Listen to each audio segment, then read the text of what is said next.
A lot of people teach from personal experience, and then I choose to take a more research-based approach. Good training for the context that they want that training for, right? To be a good, responsible protector of themselves and their family. Most people's exposure is Boy Scouts and like John Wick. You have veterans there, like either As students? as students. Oh. Whatever context you are pulling a handgun out and shooting it, we're talking about how to do that real good.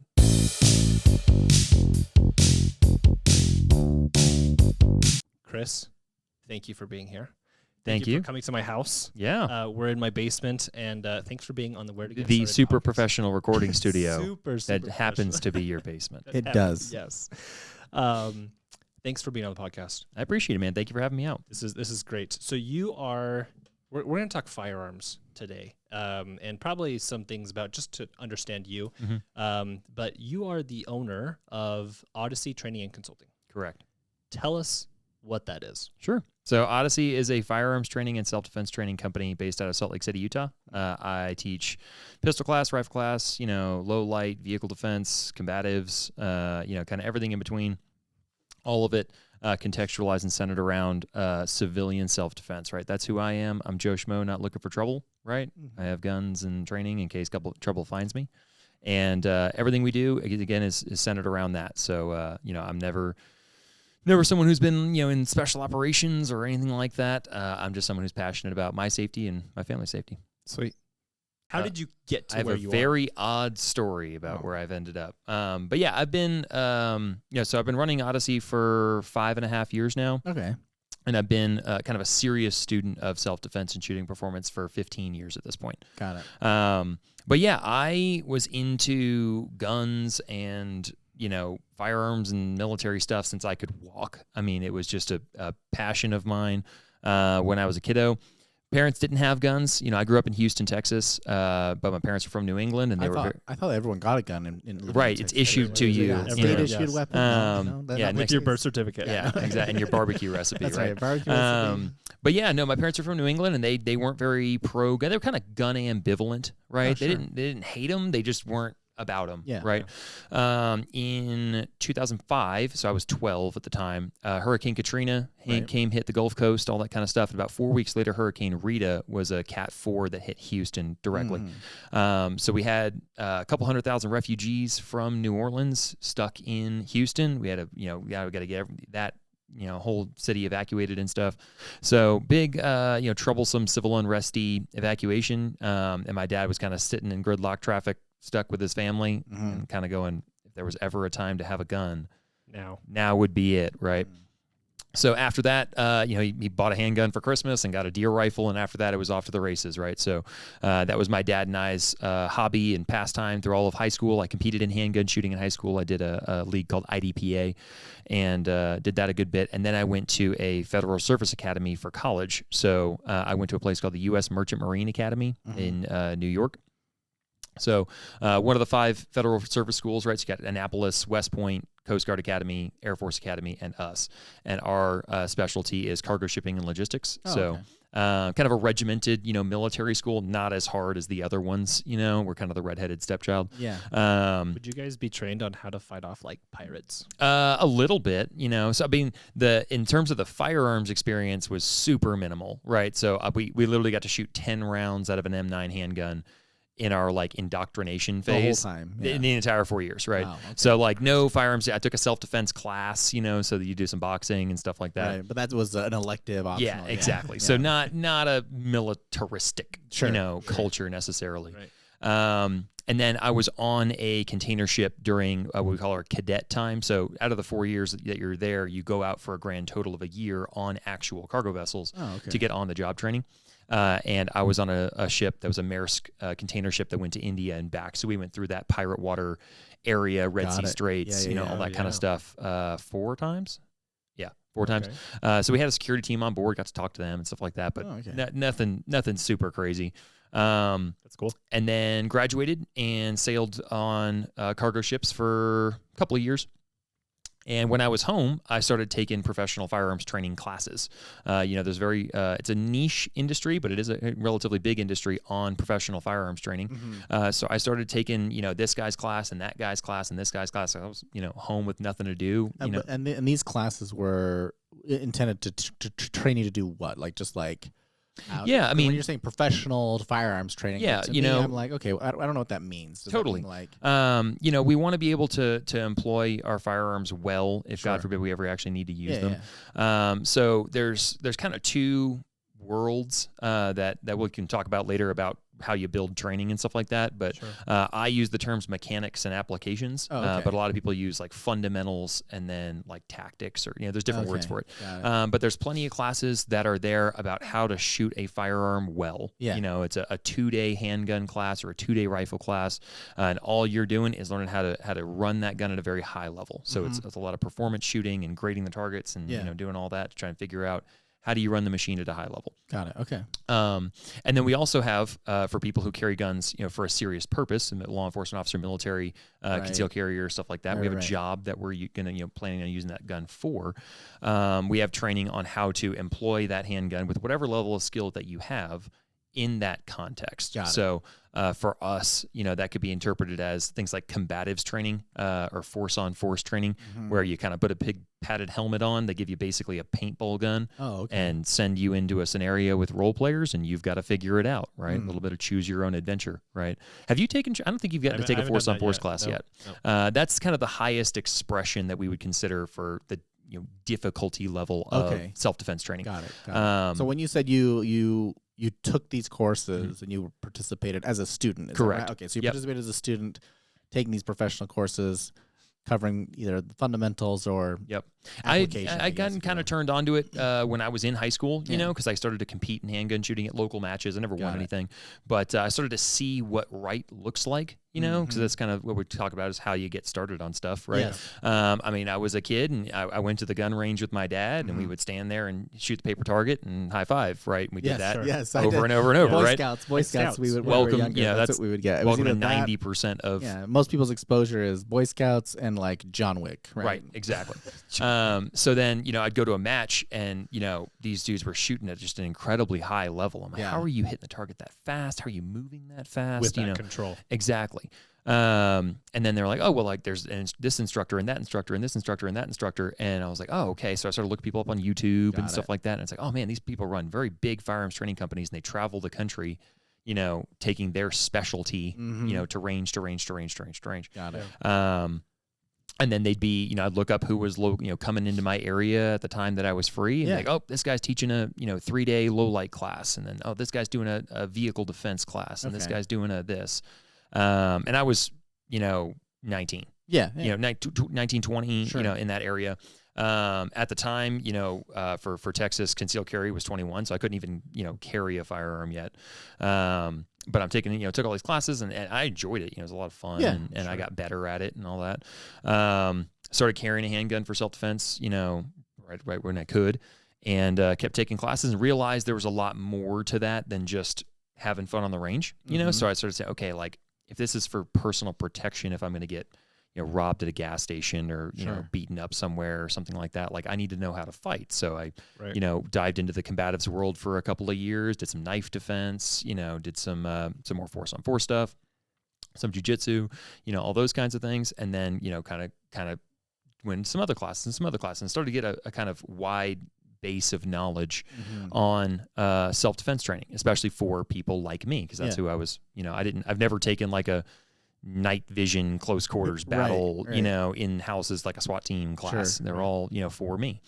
Then in 2018 I was working on ships and on my off time was working at local gun ranges just as a front desk guy, just to talk about guns and all that kind of stuff, and got linked up with a very, very large and high level range here in Salt Lake City.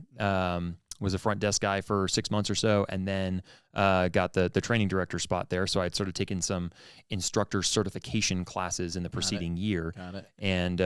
And said, hey, I like this stuff. I think I can maybe teach it, all that kind of stuff. It's like, okay, sure. And I was very blessed. They kind of gave me a blank slate. They kind of said, hey, teach whatever you want. Like to develop your own curriculum, if you will. Yeah. And I was like, well, I got a certification from the NRA, but I don't really like their preferred way to say this or the preferred way to talk about sight picture, whatever. Okay. And I was like, okay, like I've got this certification, but like I think there's more to it than what they're putting out.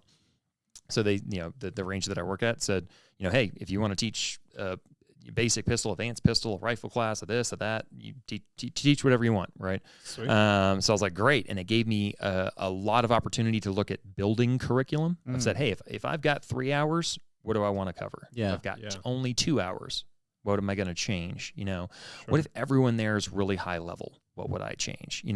And I got to teach a lot. So I taught, 3 to 4 days a week for 3 years, kind of uninterrupted. So, I've taught basic pistol 250 times, right? And when you taught, like, was it like the people would pay for the class, and then like the range that you were at, they got all the money, or did you? We have a split, right? Okay, yeah. But that was actually a really, really important thing for me to develop, was because I was able to market myself off of an already established brand. Oh, sure. Right? Yeah. Everyone talks about your hardest customer is your first customer. Right. Right. Sure. And you're like, well, I got this company and I'm going to make a logo and I'm going to make myself and then I'm going to market. And it's like, well, then, you get one guy. And then you get 2 guys. And then and it was like, I was lucky enough that everyone who wanted training looked up gun range in Salt Lake City, and SEO analytics popped up, the nicest range in the valley. Yeah. So they showed up and said, hey, I'm here for the pistol class, right? That was actually how we got linked up. He signed up through that range. Right. And took our pistol basics class.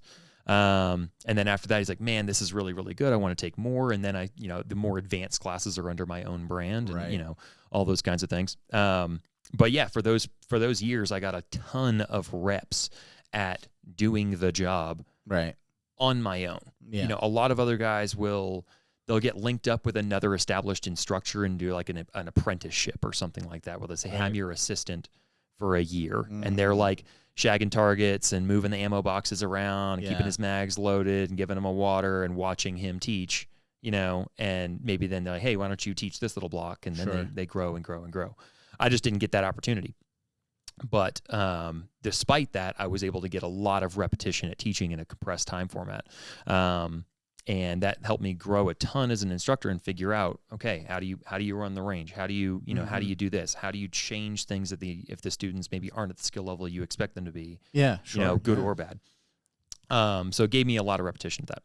And then, opened up Odyssey as its own company, right? So I still teach at that range. I'm still their training director.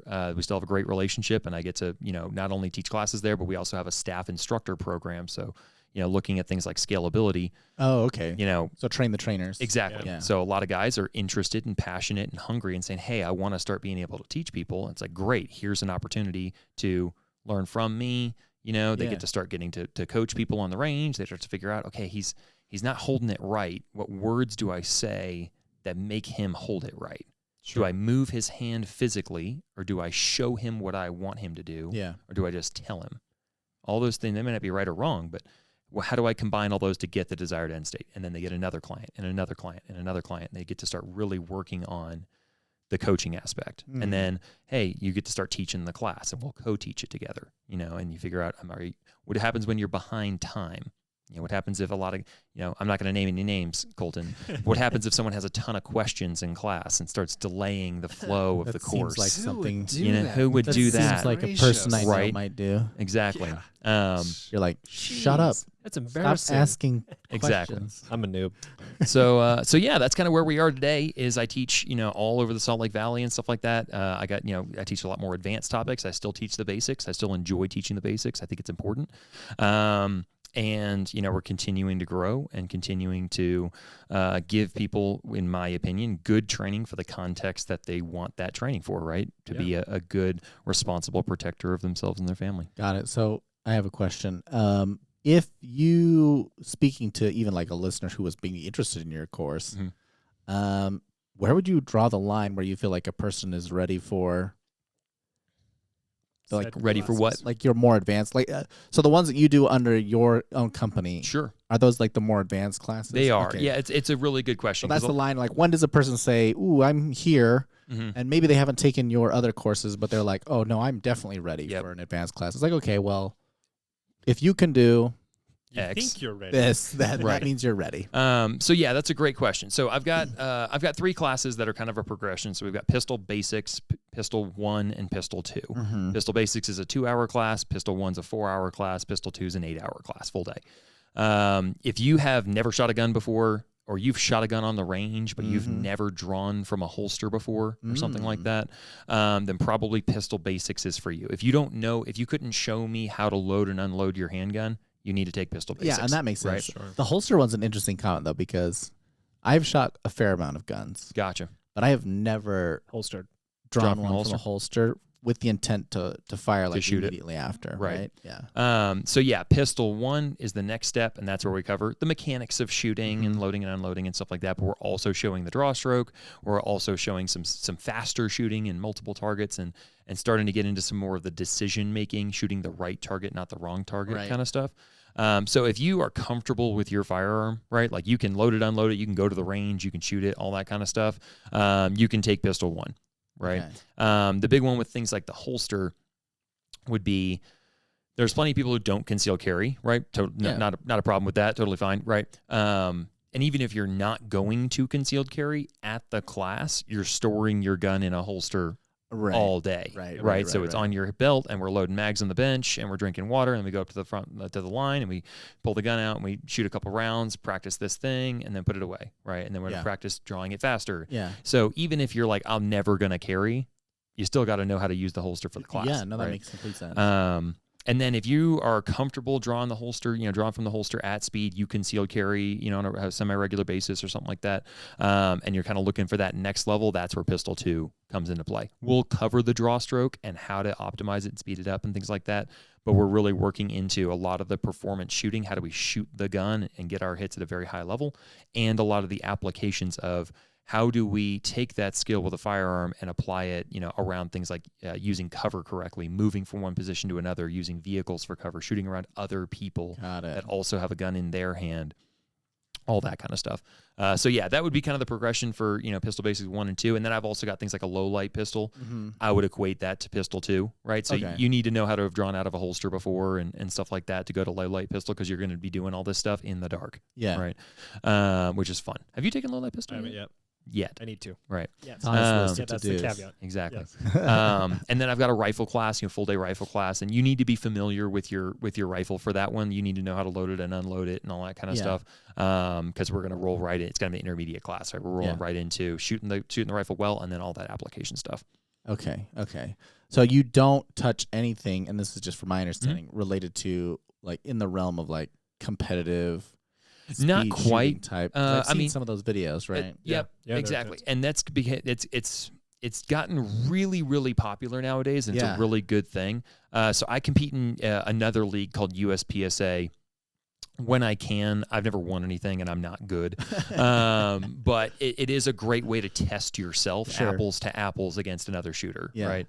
And really see what's possible. Hey, could I have shot that same stage in a different manner and shaved a ton of time off and all that kind of stuff. So highly recommend if you're someone listening, I'll look at the camera, and you're like, I want to take a class.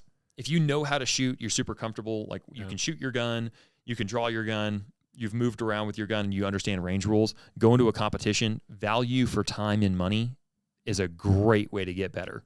You'll see what right looks like. You'll see the highest level of pistol shooting there and be like, oh, man, that dude is really good, right? And you can analyze him and say, okay, here's how he moved his feet. And he took his hand off of his gun and ran like this, pumping his arms in this one area of the range. The other time he kept both hands on the gun and moved a shorter distance, you can start to figure all that stuff out. And it's like $20 for the range fee, and you're there for like 4 hours, right? So in terms of like value for time, competitive shooting is awesome. For my classes, we cover kind of an intro to competitive shooting. Okay. Where I'll show you like, hey, here's how they grade the targets, because it's a really smart way to kind of grade yourself. Oh, sure. We'll do like a little mini competition, like just one little stage, and we'll grade everybody and see who can do the best and the worst, and analyze, hey, this guy moved faster, but he shot worse. This guy was a little slower, but all of his shots were there and he got all the points. Right. Do we compare what's better or worse? And show people, hey, when you go to the range on your own, this is a way to grade yourself and improve. To measure, right? Correct. Because with anything, like if you're not measuring, are you really correct improving? Right? Exactly. So I think hearing all your experiences, especially being at the really nice Utah gun range, like it sounded like you already had a buildup of this interest in firearms. Mm-hmm. And so all of these things, it is a very interesting background. And then you got to work for this range, and there was a position, and they said, hey, we need you to fill it because you had that interest. And so things aligned. What was it that drove you from, I could just work at this company in this position for days on end and get paid, versus I want to start my own company and do additional training? Like what made you It's a good question. get there? Yeah, and they kind of happened concurrently. You know, they were kind of in the same couple of months. Sure. Part of it is logistical restrictions, right? Just the range I was working at's an indoor range. There's only so much we can do. Oh, okay. And you just can't can't shut the full range down so that I can have my 4 clients As much as you'd like to. Exactly. It turns out that's what they're losing a lot of money. Really, and I'm like, they really hey, I'll give you guys $100 if you let me shut down the range for 4 hours. They're like, no, not happening. So part of it was that, and part of it was just the ownership aspect, right? Where I was like, I wanted something that I could, that stays with me, even if that range is fantastic. But if they go away, if they went away for something completely outside of my control, am I roadkill? Yeah. Or do I have my own brand and all those kinds of things I can carry with me? They were super comfortable, working with both, right? So I can change polos and put their polo on. I can change my different polo, same location, and teach under my own brand, a different class that they don't want to support, right? Yeah, sure. All that kind of stuff. And that all kind of happened at the same time.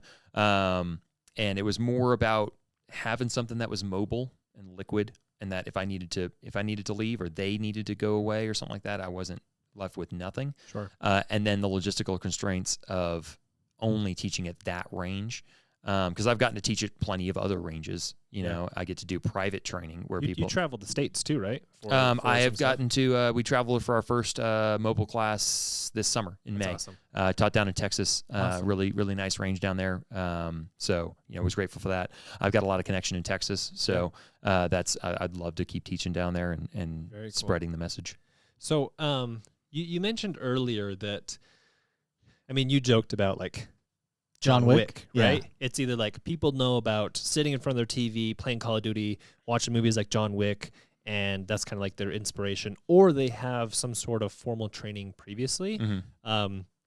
And I think when you look at some classes, it's you have this veteran who's just run and gun, or a ex-police officer or something who is very this is what you do and this is how we were trained in the field. Mm-hmm. But you're taking, you mentioned earlier that you're taking a very from a everyday person standpoint. Correct. And to be able to train the civilian. Mm-hmm. When I've attended some of your classes, I've noticed that you have veterans there. Either as students? As students. Oh yeah, okay. And I can think of one class specifically where there was a Marine there, and I was like, why is he here? This is weird. Shouldn't he know all this stuff?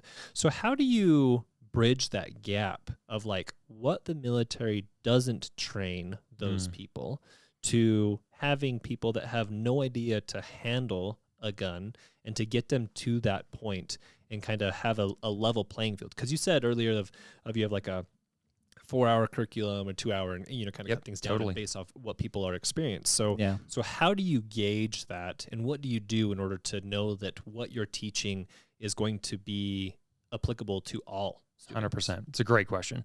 There's a lot of dimensions that go into that, and it's very interesting when you start to piece it apart. So one is a lot of people overestimate the capability and training of professionals, so law enforcement and military. A lot of times people say, oh, he was a cop. Of course he knows how to do this, right? Surely he must. Right? Exactly. And then you look at their actual department program, and you're like, oh my gosh, right? I was having this conversation days ago, but you look at things like low light. I really enjoy low light shooting. It's something I've taken a little bit more of an in-depth approach on. I've gotten more training than others on low light. And I'm talking to guys, and they're like, oh yeah, you can hold a flashlight and shoot the gun, or they got the lights on guns, a weapon mounted flashlight you can use. And I'm gonna start to ask people hey, how much training are you guys getting? And the national average in law enforcement is 2 hours a year. Oh, wow. 2 hours? 2 hours a year. That's National like enough time to like load your gun, Correct. shoot the breeze for a while, and maybe check off the department unload. in-service boxes and say, Yeah. turn the lights off, put your flashlight on, shoot the target. It's kind of scary. Oh, yeah.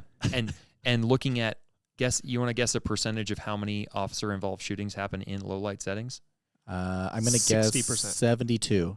Very close. Yes, right around 70. Oh, That changes year over year. You were closer, but without going but over. more than half, right? So if more than half of police officers are getting in gunfights in a low light setting, that may not mean they need to use a flashlight, Sure. Right. but at least it's not full daylight. And they're getting 2 hours a year.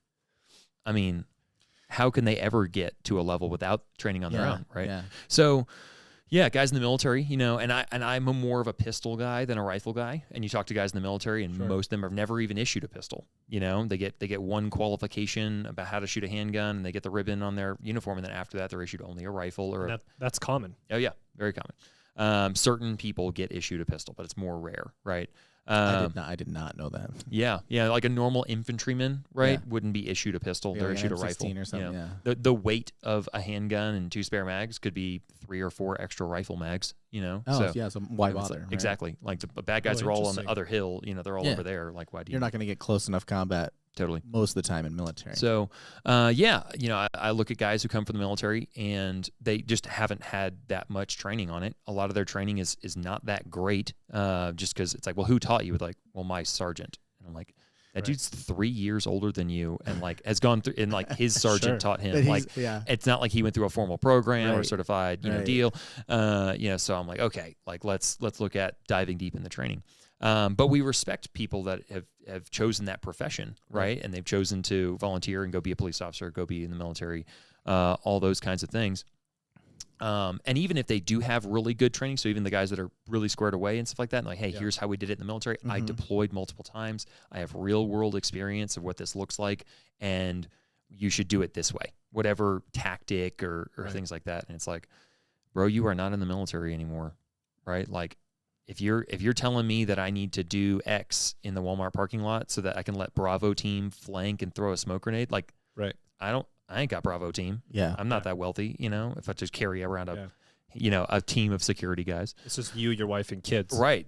So in a lot of ways, the civilian game can be a lot simpler, where we're not facing multiple trained opponents who are maneuvering and flanking and doing all this crazy stuff. Right. It's a dude with a handgun in a gas station, trying to carjack us or something like that. Yeah. But it's also a lot riskier because you have no support. Right. There is no teammates to rely on. There's no other people that are here to help you out. You don't really have that much of a legal safety net compared to like a law enforcement officer, doing his duties under color of authority and stuff. So if you mess it up, it's 100% on you kind of deal. So there's an interesting dichotomy, right, that a lot of people have to manage. For me, I love having veterans and law enforcement guys in class. A lot of what, kind of half of our day is performance shooting. Right. So whatever context you are pulling a handgun out and shooting it, we're talking about how to do that real good. Yeah. Fast and accurate, right? Context independent. And then when we get to the application-based stuff, a lot of it applies, like, seize the initiative, go first, use cover correctly. Like, oh, those are good ideas. Yeah. Very rarely is it like, never do that. Sure. You get killed in the streets, So we cut the middle pretty well. Have you ever had a class where, or in any experience where you're running your business or you're at the gun range trying to teach someone private one-on-one lesson or whatever it is, and they are they're a veteran, and they say, you try to teach them something and they're like, no, you're doing it wrong. You're teaching everyone wrong. You need to correct your curriculum. Sure. Yeah. Maybe not as direct as that, sure. But I actually had that happen last week, 2 weeks ago, with an interesting way where a person had real world experience in something and said, hey, this, and I don't have that real world experience. I take a research based approach, right? Sure. So the topic came up in a concealed carry class about post shooting procedures. So what do we do?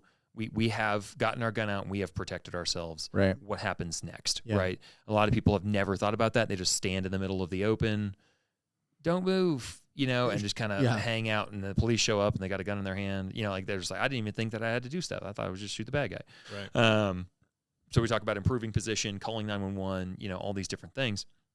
And one of them in there is we don't really recommend trying to do first aid to someone that we have protected ourselves from. Yeah. It's kind of an old myth that people used to say, hey, make sure that you try to like put pressure on it or something like because that. Somehow that would like reduce your burden of responsibility. Correct. If you made some effort Legally it to, looks like you didn't want to hurt him, kind of stuff. Yeah. Sure. I've looked into a lot of case law. I've never found that upheld in case law of like, thank God he did something, I have found plenty of people get communicable diseases from touching sticky people covered in blood, and all of that. So it's like, hey, if you're not a medical professional and you don't have an obligation to help, like a doctor has to render aid, right? If you're off-duty nurse, something like that, you have legal obligations to assist a car wreck and, all that kind of stuff.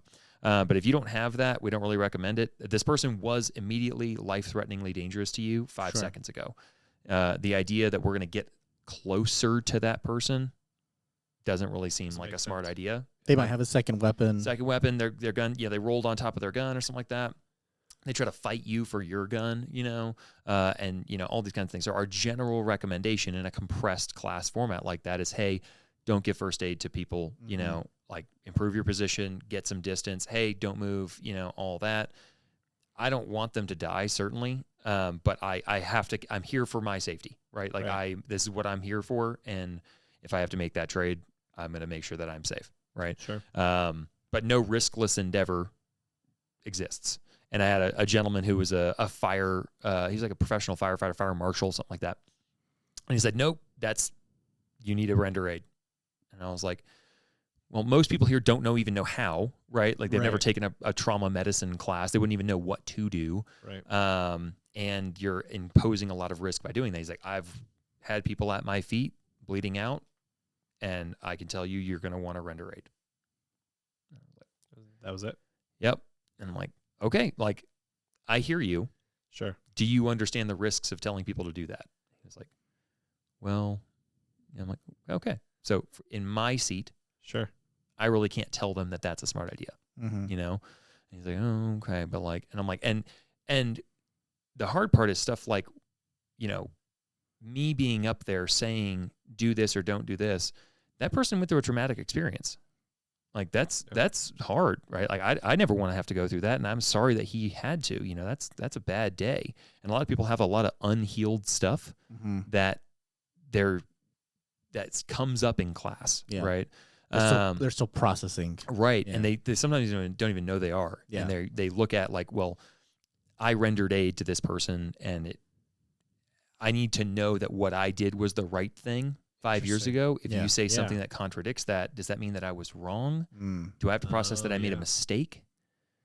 And I put all that on their emotional lap on a bullet point in a PowerPoint. Yeah. So how do you manage a guy going through that in class? And I'm behind schedule. Right. I'm like, hey man, I hear you, and I understand that's a hard thing to do, and I'm sorry that you went through that. Our general recommendation is X. Gotcha. So that's kind of an example, right, of where, being contradicted happens. And I'm not right about everything, so you have to keep that open mind as well. So in attending some of your classes, I think that's a good example of like, you have to have some sort of knowledge in order to be confident in your curriculum, right, and what you're teaching. From what I've seen also, you have dedicated, like we're out on the range, you have a dedicated person who would be the driver. You have a dedicated person who is safety and medical brief. Yes. So like those are the types of knowledge and skills that you had to somehow come to the conclusion that you needed in order to run this business. Yep. In order to do what you do. How did you get there in order to know that I need someone who knows how to handle trauma, and if no one in my class does, it's on me. 100%. And I have to be the one to handle that. But can someone else drive? Yep. So great thought, right? About how do you get there? I'll say this. We all suffer from imposter syndrome. We all sometimes don't think that we're good enough to be where we need to be, right?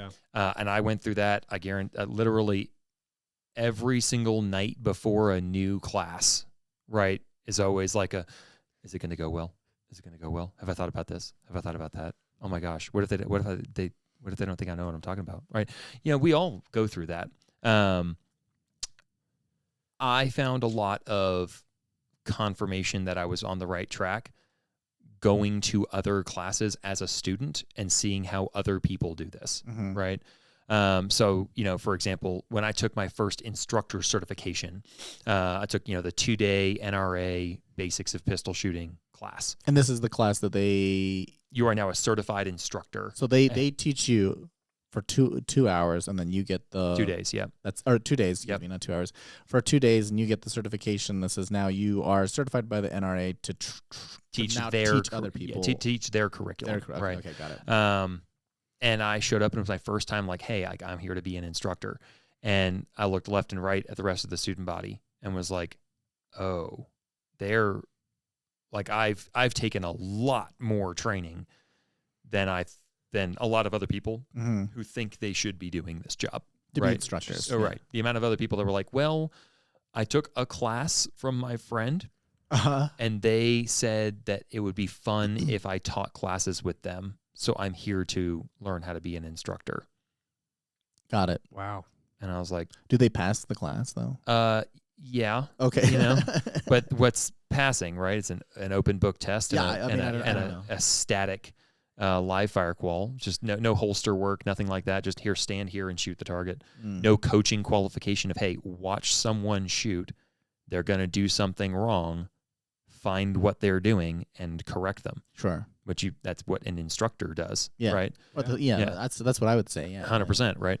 And so I looked around, I was like, oh boy, like plenty of people are an instructor that are at a far lower level than I am. And that's not, I'd just been doing it longer I'd been really intentional. I was a good student, I think that's another huge thing that I recommend is if you go in whatever and you're going to go take training, even if you don't want to do it professionally, but like be a good student, take notes, look past the drill and look at, well, why is he teaching that?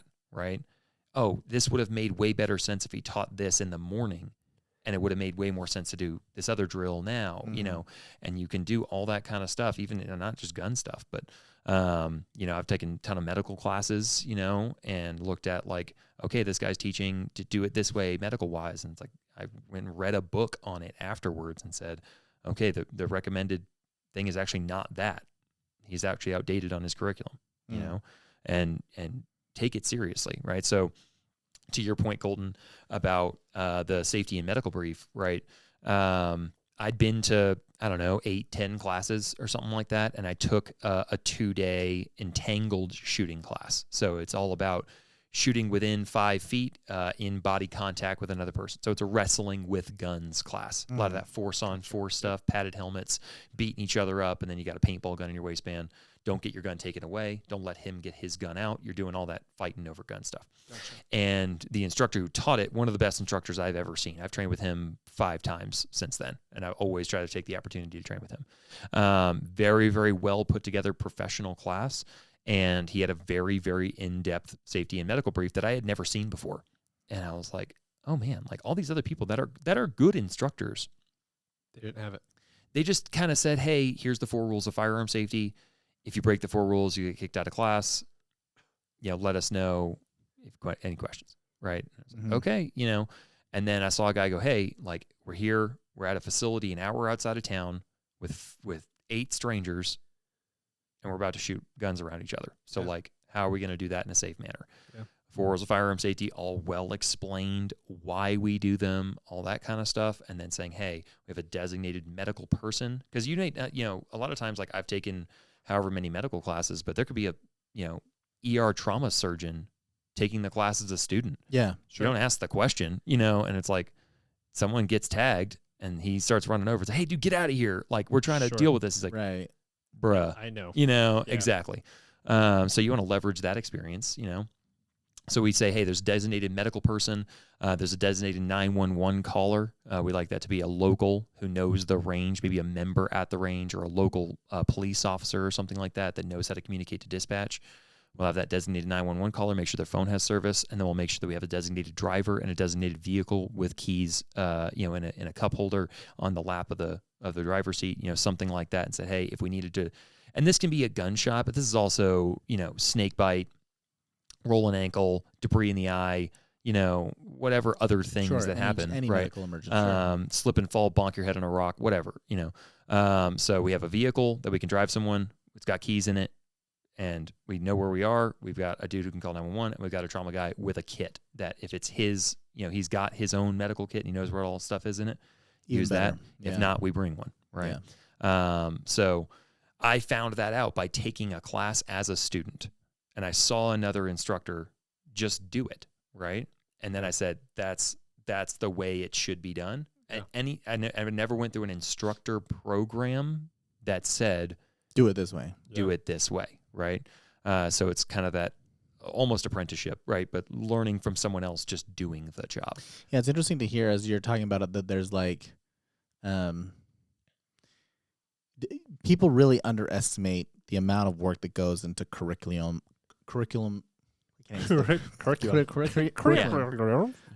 development, Sure. right? Like the time and effort that it takes to, like, you had mentioned, like, even the order in which you do things in a day, having it be, constructive in the sense that, like, you build the foundation and then you build on that foundation, you add more information.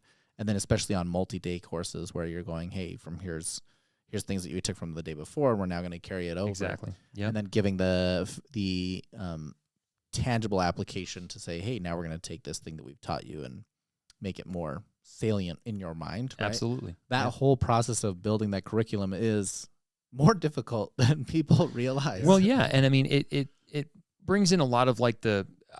Recently, in the last couple of years, I've really looked into some more like the sports science stuff of like, hey, we have formulas for success in the NFL, the NBA, the MLB. Yeah. Like, there's no question that they're doing stuff right. They're tried and tested, right? For many now, years. They're doing that to a ton of highly motivated genetic freaks. So, okay, yeah, well. you have a little bit of margin for error of like teaching Superman. Yes. Like he'll do fine no matter how good your curriculum is. Right.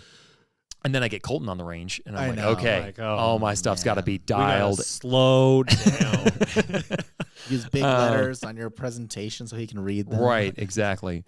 Pictures, drawing. Yeah, a lot of What colors. is this? Yeah, exactly. Yeah, color the front of the gun red. Like, hey, this is point it that way. Right. So then you have to take that into account, right? Yeah. But a lot of sports practice and sports development says, hey, like, how do we get a body of people from A to B with a motor skill? Yeah. Here's how much time we have, and that might be 2 hours a week, like it's got a Monday and a Wednesday 1 hour practice or 2 hour practice or something. But very rarely are sports other than professional sports, doing 40 hours a week or something like that. So, how do we work in the logistical constraints that we have and say, okay, if we only got 8 hours, what's realistic?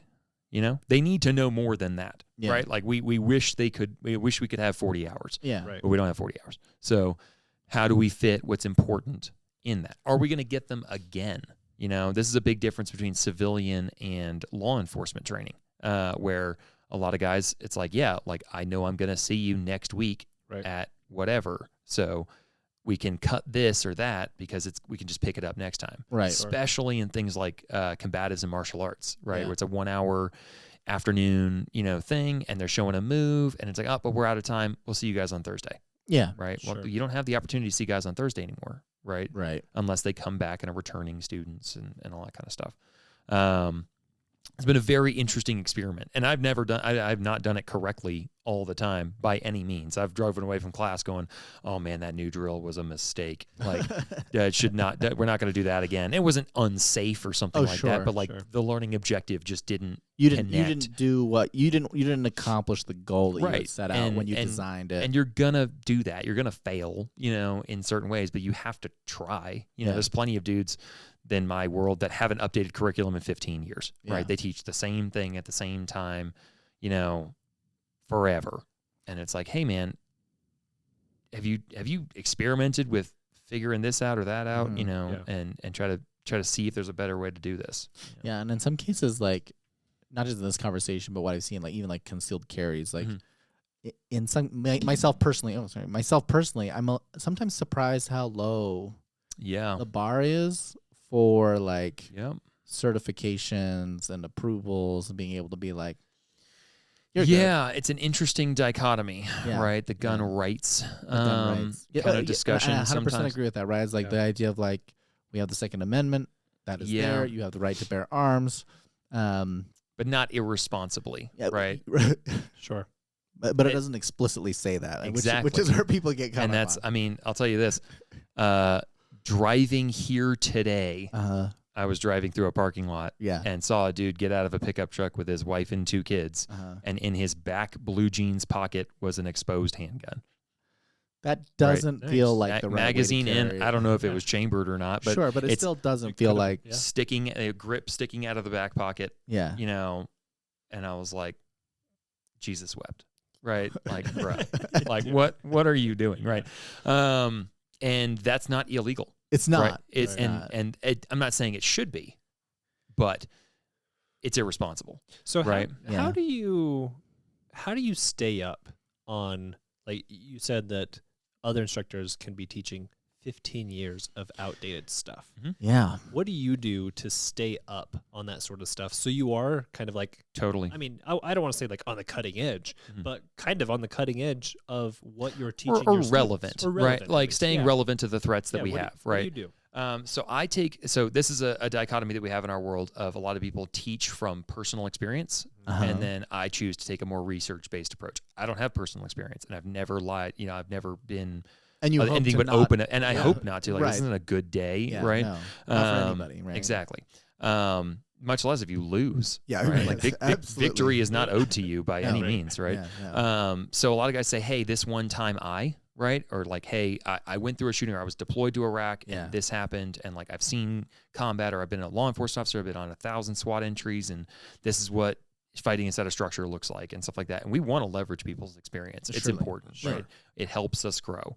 But it's still a sample size of one. Right. It's this one time, this one. What if you were just lucky? Yeah. Right? What if you did everything wrong? You completely messed it up, and you just didn't pay for it. And you're teaching people, here's what I did, and I made it out. Sure. Right. Now I'm gonna survivor pause bias. Pause you really quick. Sure. I want to continue to hear what you're about to say. You have also kind of, from what I've observed, you have like a very analytical mindset, and you take that behavior, and I feel like that you're able to kind of merge your talent and how you approach tackling a task or researching something. Yeah, right? there's the big one that I would say, here's what needs to happen. How do we do that with the smallest risk to us possible?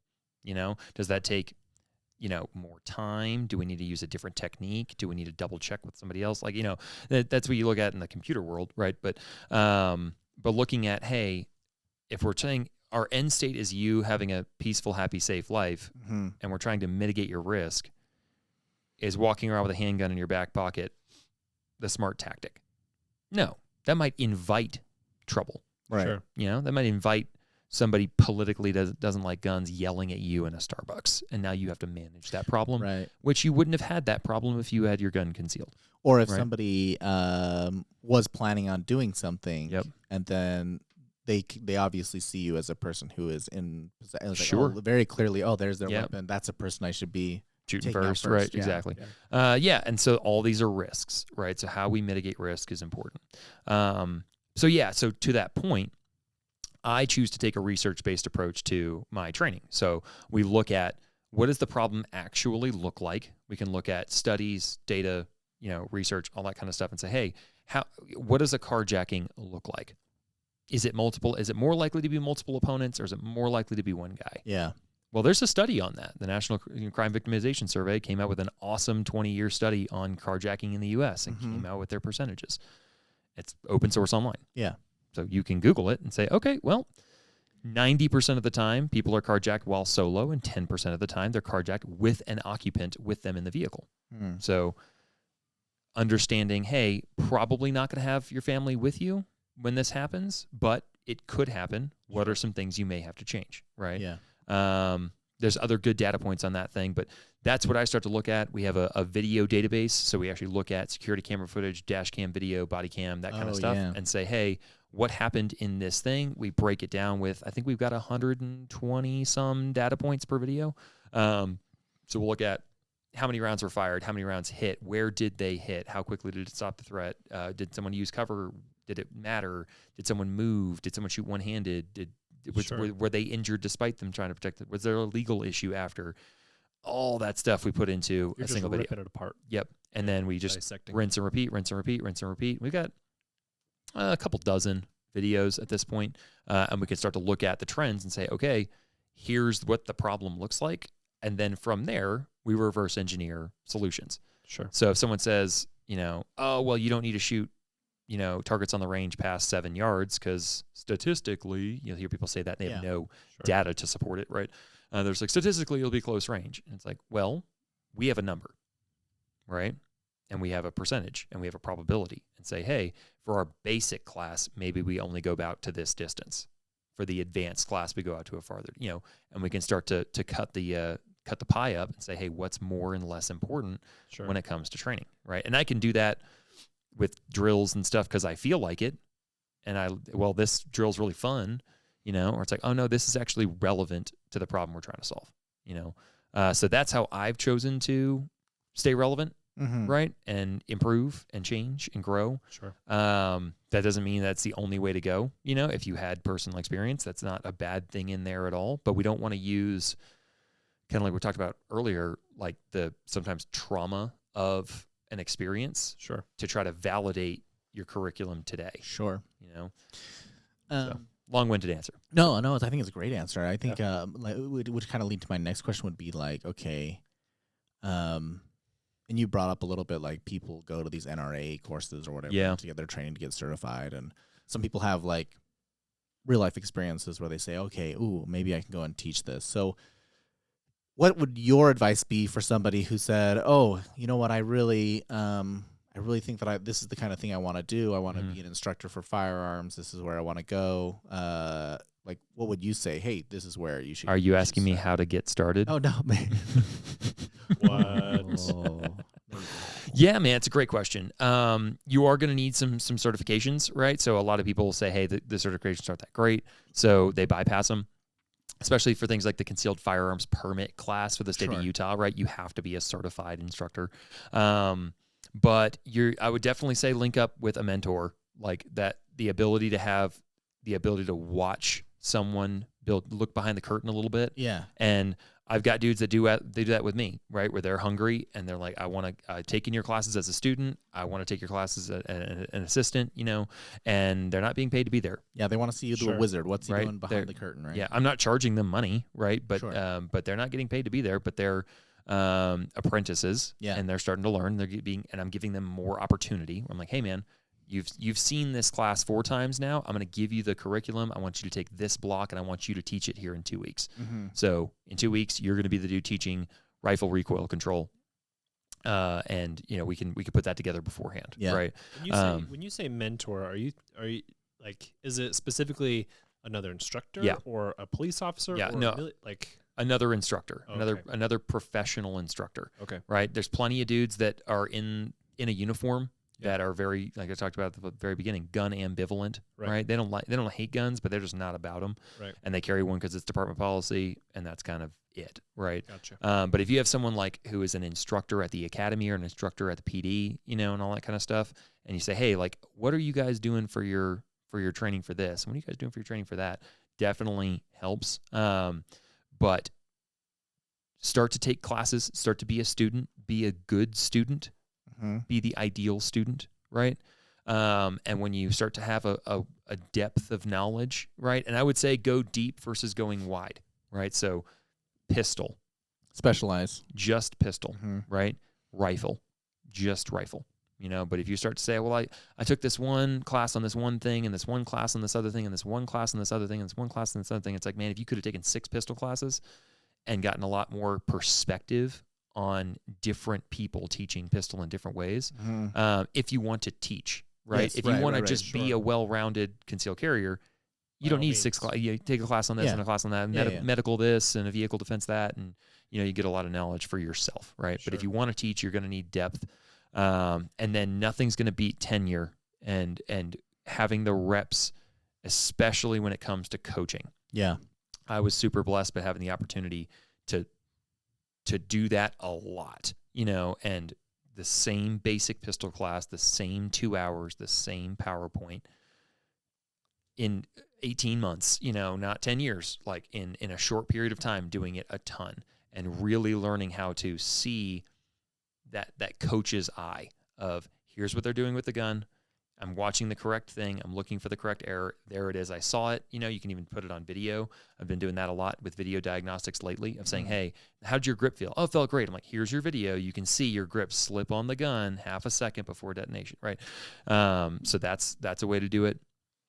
But you're going to need reps. And if you're starting a company, you're just not going to get the reps at once a month, hopping on the range, another two classes next month, you know, like I taught 16 classes a month for a while,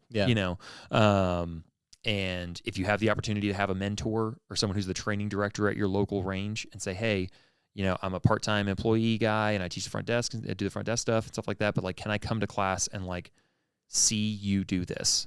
And you don't have to pay me, but like, I want to start learning how you do this.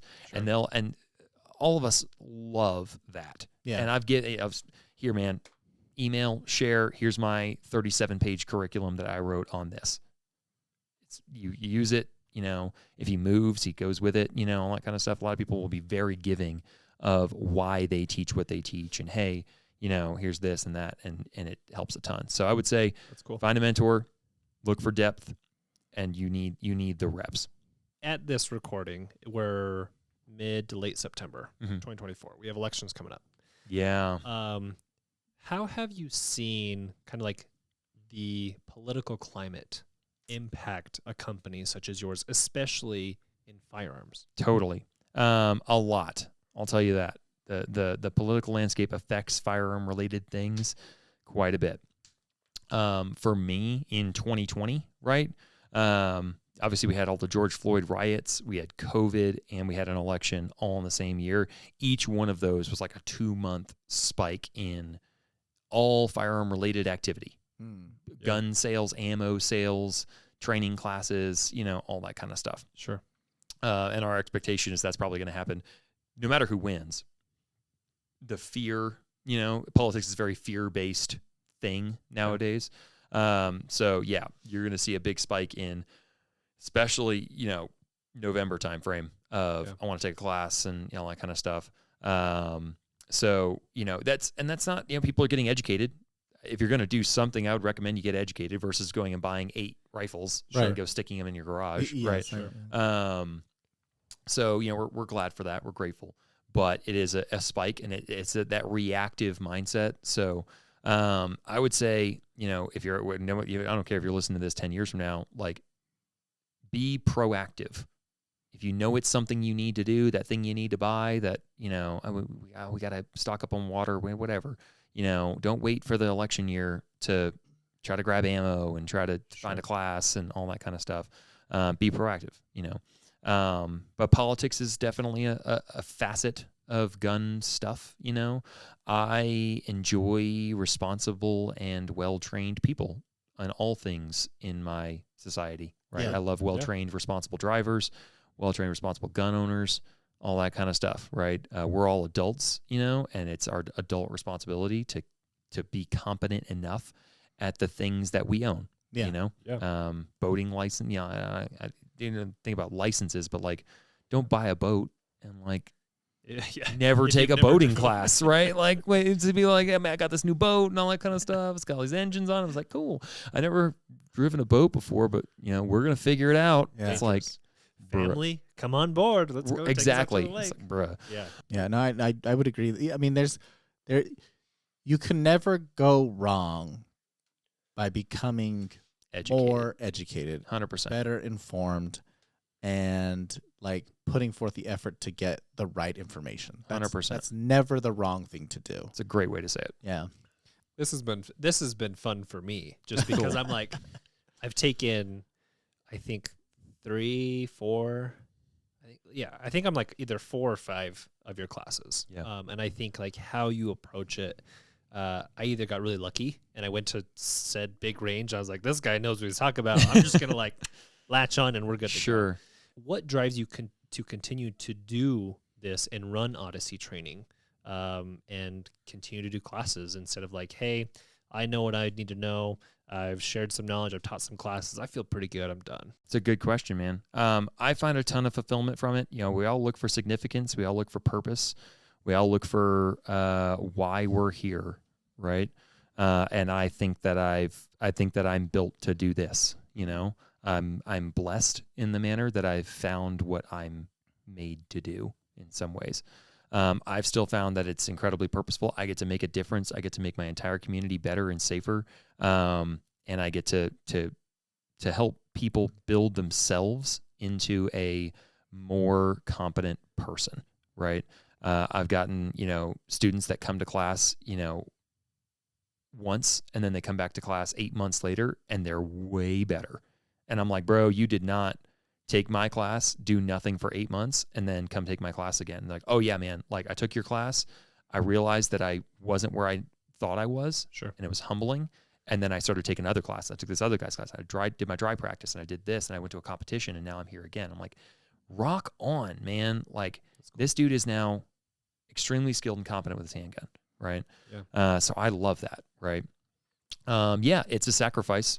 All things that are good come with sacrifice, and there's no way around that.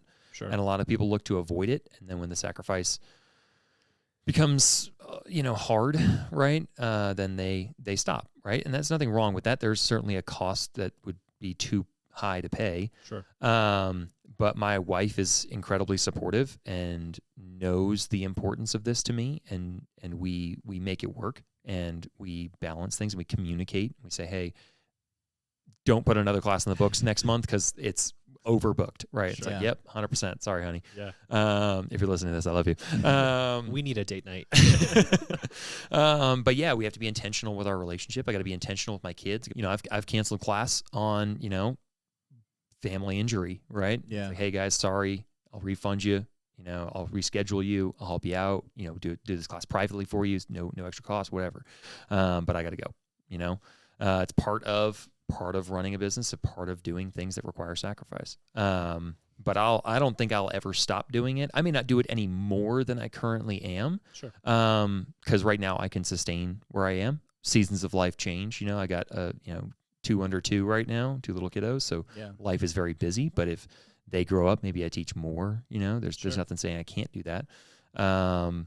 But we were very lucky, I'll say, or we were very blessed, because I was able to build a really good routine around this before we had kids. Yeah. And if people are looking to start a business and they're looking to make a big change, and you're like, I've already got this entire structure and routine around my family. We had the opportunity to do that when we just had more time on our hands. So if you are in that season, I would say capitalize on it now 100%.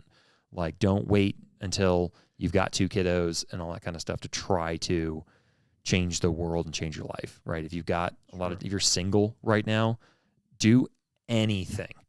Like, go start a business, go change, go start a thing with your friend, go do whatever. Cause like it's more experience. It'll help you grow. It'll help you learn. It may be super financially profitable for you. Like there's no downside. So yeah, Odyssey matters a lot. I've never had a student in a shooting yet. I hope they never do, but if they do, I want them to win. And I've had students in dangerous situations, right? And that their training mattered. And they said, hey, this is what happened to me. It was really stressful. It was really scary, but I was glad that I had gone to class. And that's what we're here for. Like, that's the culmination of why Odyssey exists. Are there certain things that we haven't asked yet, if someone does want to get started in something like you're doing, that they should be aware of? Either realities or downside, or like the dark side of being an instructor, like those types of things. Totally. It's a great question. If you want to shoot less, become a firearms instructor. Oh, interesting. Okay. Yep. If you want to shoot less, teach classes.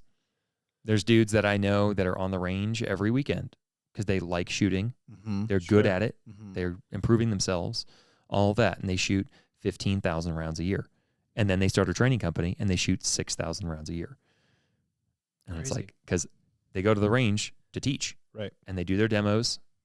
And that's that. Yeah. I had a friend invite me to the range today. he's like, hey man, I haven't seen you forever. We got to hit the range, all that kind of stuff. Let's go out there. We'll have a range day. All that. I'm like, dude, I would love that, but like my schedule is so full that I don't have time to shoot recreationally. Yeah. Right. As much, I mean, I barely make it to competitions, which have a training value and stuff like that, but I'm paying money to be there. Right. You know, all of that. So yeah, that's a part of it too. And you're going to work a lot. You're going to be there way before everybody, and you're going to be moving target stands and setting up and stapling things and putting things together, all that kind of, you're going to be there after everybody leaves, and you're going to be putting stuff away, and you're going to be hot and dehydrated and, you know, all that kind of stuff. But it's part of the game. It's just part of the job, you know? But I was lucky that there wasn't too much upfront investment cost. You know, I didn't have to buy a range, right, much less, or build one. Yeah. Exactly. And I didn't need to buy thousands of dollars of equipment and stuff like that. So it's pretty nice that you can just kind of start without a lot of startup capital. Yeah. But take it seriously and work on yourself. You're probably not nearly as good of an instructor as you think you are. And I've learned that progressively. Yeah. Oh, yeah, man, I'm doing so good. And I see someone else, I'm like, dude, that dude is so good at this. Sure. He just he heard a noise 50 yards away down the firing line with somebody else's gun and stopped his mid-conversation with someone else, walked over there and fixed that dude's malfunction. Like, he is in tune with everything that's going on the range. Like, that is really, really good. And you see that stuff, and you want to take it as a lesson to progress and improve. So don't rest on your laurels. You know, don't just chill out. If you're a dude talking, I'll look at the camera. If you're a dude that's been, teaching classes and stuff like that, and you're like, oh, I've been teaching the same thing, like, revamp it all and try it again at the next class. Yeah. Try to delete it all, start from zero, and see if you can still build as good of a product at the next class, and see how set in your ways are you. Experiment with I'm going to add this whole different block and try that out. Sure. It's the only way you're going to grow. Oh, and don't listen to the haters. I'll add that. There's plenty of controversy, and this is a very personality-based business. Like from students or other instructors? Other instructors. Oh, gotcha. Oh, yeah. This is a very personality-based business. It's very much his karate versus my karate. And, well, I'm friends with this other guy, and, well, this other guy was in special operations, so his curriculum's better, and, you shouldn't be teaching it that way, and what a bozo. And, if you're going to put yourself as a personality out online, you're going to get that. There's people that want you to be better and are bringing you criticism and critique and saying, hey, man, that is not, like, that technique for rifle recoil control is not the right way to go at all, right? And they want you to improve. And there's other people that want to tear you down. Mm-hmm. And don't interact with those people. You don't know them anything. So I love the camaraderie. I think in a lot of your classes, there's always repeat students. Yep. And I follow you on social media and everything, and I always see, like, it's the same students that you guys are close knit, and some of your other students also run their own, like, gun shop, or they do their own, like, reviews on guns, or they do their own training as well. So it's a very close knit community. Yeah, alumni matter, and we're looking at this. You think of like a pyramid, right? About gun training. Very few people get off the bottom of the pyramid. Mm-hmm. They take a class that one time 6 years ago, and that's it, right? Yeah. Or take no training at all, right? But then the people that take 3, 4, 5, and they start to progress, and they start taking a class or two a year. They don't even be taking 3 classes a month, right? Sure. But they start getting a really, really high level of capability, and they like the environment of training. They like being a student. It's not just a range day. They're not just there to have fun, right? They're paying attention. They're learning. They're working on themselves.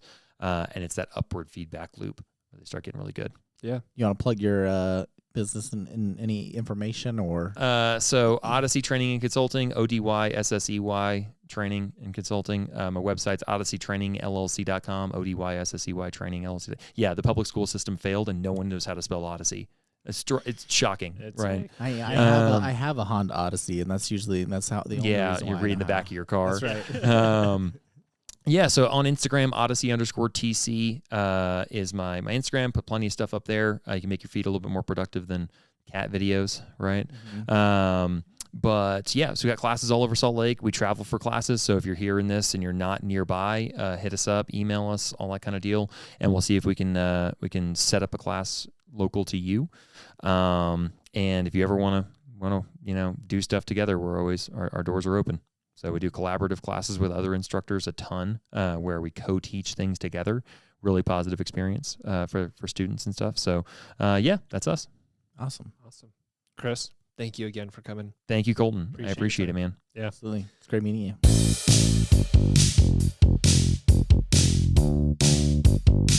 you.